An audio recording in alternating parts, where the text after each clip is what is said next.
115 വർഷങ്ങൾ കഴിഞ്ഞിട്ടും തിരുവോസ്തികൾക്ക് മാറ്റമില്ല. 1907 സ്പെയിനിലെ സില്ലായിൽ അവർ ലേഡി ഓഫ് ഏഞ്ചൽസ് ദേവാലയം, മാർച്ച് 25 മംഗളവാർത്ത തിരുനാൾ ദിനം. ഫെർണാണ്ടസ് ഗോമസ് എന്ന വൈദികൻ അന്ന് സക്രാരിയുടെ ചെറിയ വാതിൽ തുറന്നിരിക്കുന്നതും കുസ്തോദിൽ സൂക്ഷിച്ചിരുന്ന തിരുവോസ്തികൾ നഷ്ടപ്പെട്ടിരിക്കുന്നതായി മനസ്സിലാക്കി. 2 ദിവസത്തിനു ശേഷം നഗരത്തിന് പുറത്ത് ഒരു കല്ലിനടിയിൽ ഒളിപ്പിച്ചുവെച്ച നിലയിൽ അത് കാണപ്പെട്ടു. വലിയൊരു ജനാവലിയുടെ സാന്നിധ്യത്തിൽ ആ തിരുവോസ്തികൾ ദേവാലയത്തിൽ കൊണ്ടുവന്നു.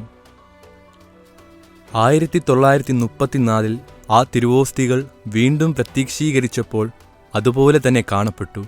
കല്ലുകൾക്കിടയിൽ കാണപ്പെട്ട അതേ രൂപത്തിൽ യാതൊരു മാറ്റവുമില്ലാതെ ഇത്രയും വർഷം കഴിഞ്ഞ ആ തിരുവോസ്തികൾ മെഴുകുകൊണ്ടുണ്ടാക്കിയ ഒരു പേടകത്തിലേക്ക് വലൻസിയയിലെ ആർച്ച് ബിഷപ്പ് മാറ്റി സ്ഥാപിച്ചു. ആ വിശുദ്ധ തിരുവോസ്തി ഔദ്യോഗികമായി പിന്നീട് ആരാധിക്കാൻ തുടങ്ങി.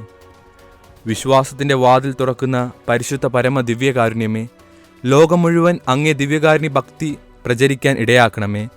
പരിശുദ്ധ പരമ ദിവ്യകാരുണ്യത്തിന് എന്നേരവും ആരാധനയും സ്തുതിയും പുകഴ്ചയും ഉണ്ടായിരിക്കട്ടെ. വിശുദ്ധ കുർബാനയുമായി ബന്ധപ്പെട്ട വീഡിയോകൾ നിങ്ങൾക്ക് ലഭിക്കാൻ ഈ ചാനൽ സബ്സ്ക്രൈബ് ചെയ്യുക.